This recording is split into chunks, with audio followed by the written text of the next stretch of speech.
Hello, this is Tiffany. It's been a while, but you know how it is.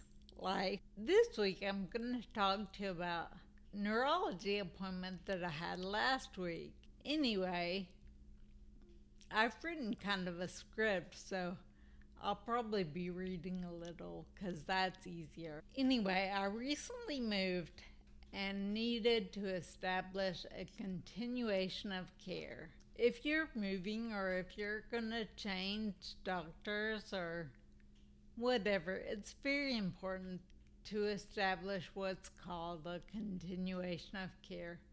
That means that you have new doctors lined up to take over where your previous doctors might have left off. So in my case, I knew that I needed to have a neurologist in my new city. And I knew that I wanted one that specialized in MS because, hello, I have MS.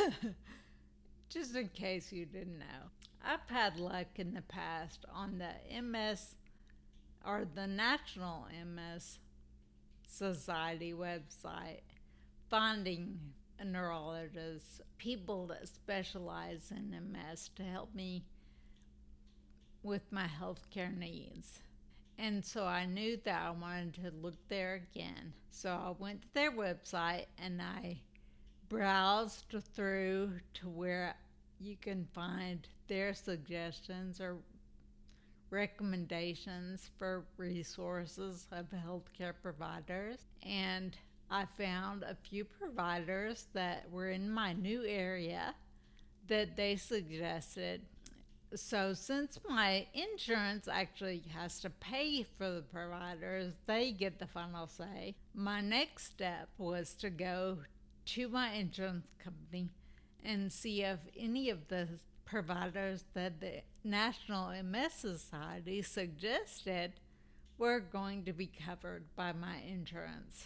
I found a few. Once I determined that these doctors were going to be covered by my insurance, I needed to get in touch with the providers to make sure that first they were accepting new patients and then that they themselves had not changed what insurance providers they accepted, because sometimes that happens. So I wanted to make sure that they too accepted my insurance and they would accept me as a new patient.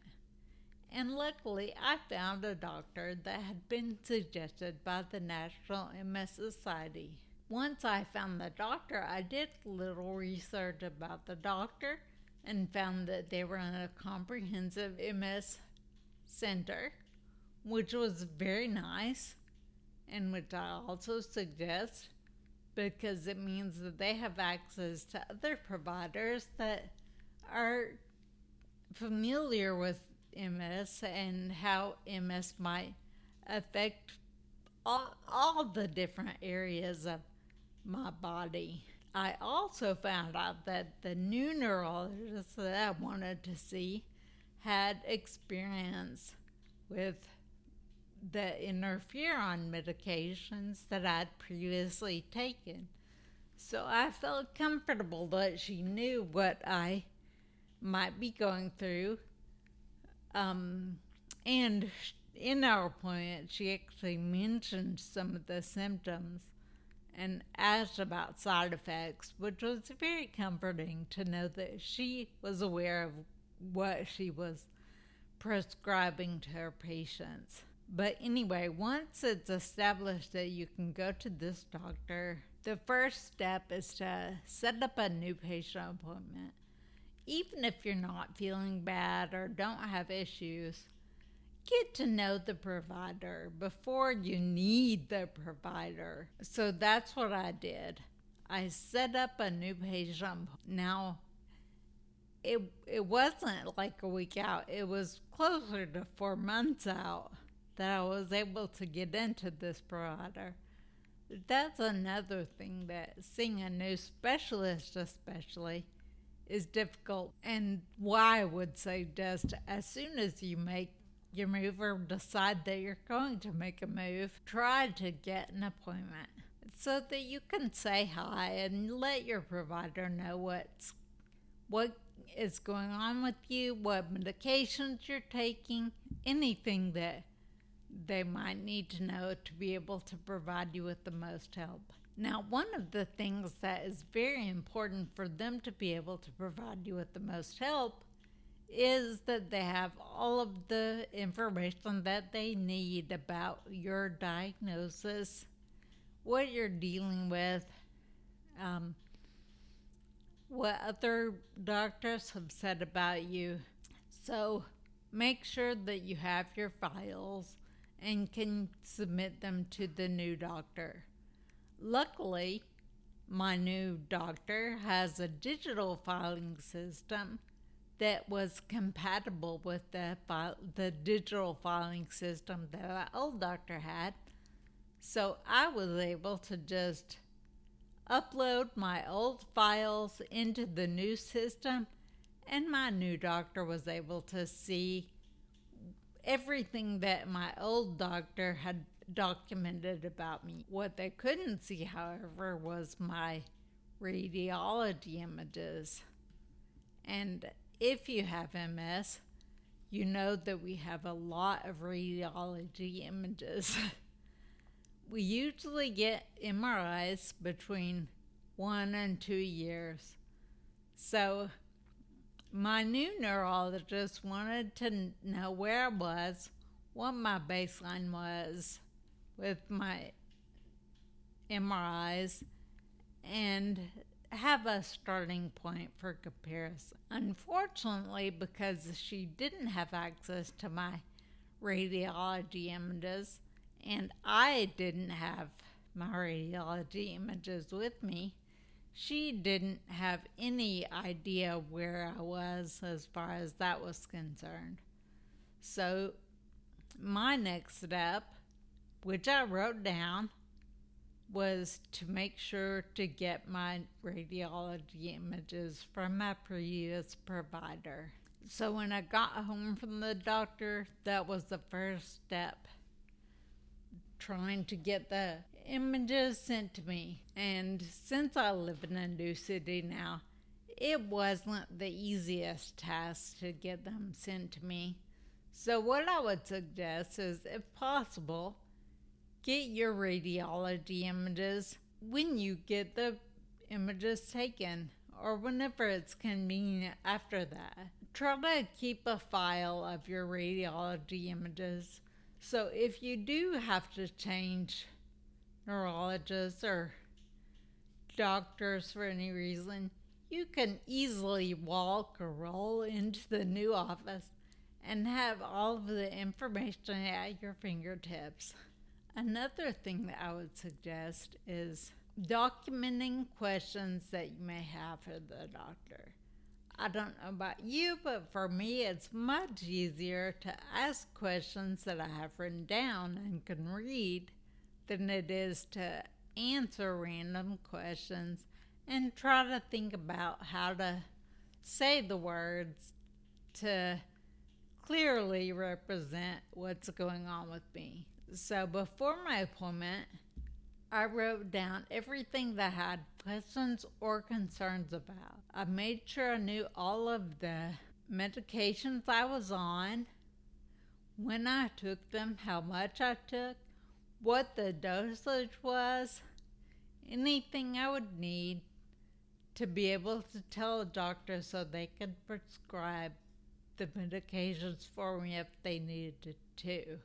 One of the things that was very important is to know how many refills you have left of your medications, because sometimes it's very important to request refills in advance so that you make sure that you do not run out of medications. It's also a good idea to document any of the MS symptoms that you might have. As we know, we rarely have any one symptom at the same time as another. And sometimes, if we're not experiencing symptoms, we may forget about them, or at least I do. Anyway, if you document every little symptom that you might have or that you might think is related to MS, and then go to the doctor prepared, you can lay out everything that's historical for you and everything that might be new for you. And even if it's an old symptom that you think you have in control, it's good to bring it up with your new doctor, because a new ear is always good in hearing about other old issues and might be able to give you some suggestions on how you can combat them, or they might have new ideas about how to deal with the symptoms medically or through actions. In my case, my new neurologist suggested something that I had heard about and thought about, but just vaguely and never really considered for myself.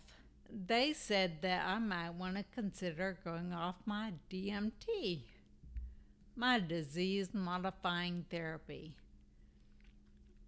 I've been on interferons since I was diagnosed 20 years ago. I had my last relapse probably 15 years ago, and since then I've been very steady, both with my progress of my ability or disability and in my labs and MRIs.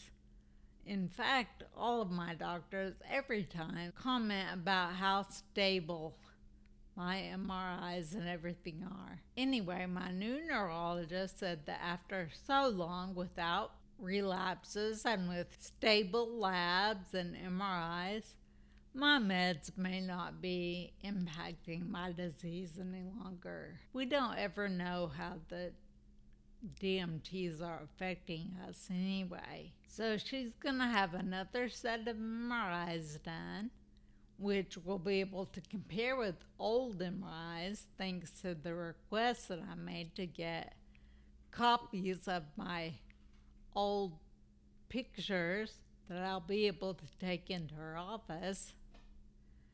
And we'll talk more about the option of me quitting my medication at a follow-up. It's kind of scary to think about making this big change because no one knows exactly what your medicine is doing, like what it's holding off or not, and all change is scary. Of course, if you live with MS, you probably are getting used to changes because, if anything, our disease changes all the time. So while change can be scary, we can be brave. And we know that we can deal with change. That's just part of our life. Of course, it's kind of exciting to think about the end of self-injections, which is how I've had to take my interferons at least 3 times a week for the last 20 years. So not only have I had to remember to take the medications, but since I've changed my medications recent few years ago, I've had to actually prepare the injections. And then there is the fun, not, of actually taking the injections. Not to mention the side effects that happen so periodically and unpredictably, whether it's the bruising or redness at the injection site or the flu-like symptoms.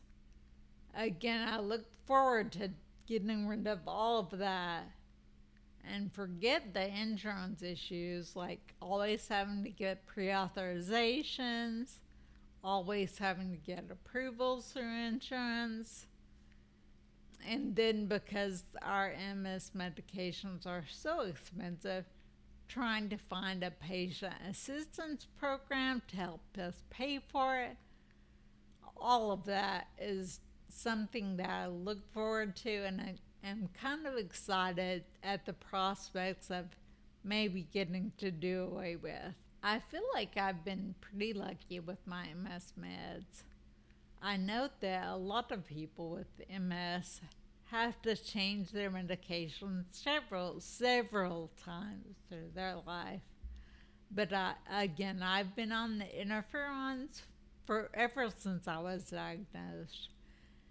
And while the side effects are not fun when they happen, they're very manageable. The fact that my disease stability has coincided with me being on this medication is a big plus. Anyway, I have blood tests scheduled, a new MRI of my head and my spine scheduled. I've been referred to a urologist here that is familiar with MS. And again, I had a urologist at my previous location, so I'm continuing my care. And after all of those, I have a neurology follow-up scheduled. So we'll be able to further discuss, after seeing the results of all my tests, whether making the move to go off the DMT is actually the right course for me. I look forward to whatever comes next, and I hope you do too. Anyway, take care of yourself. Have a nice day or night, whatever, and I'll talk to you in my next video. Bye.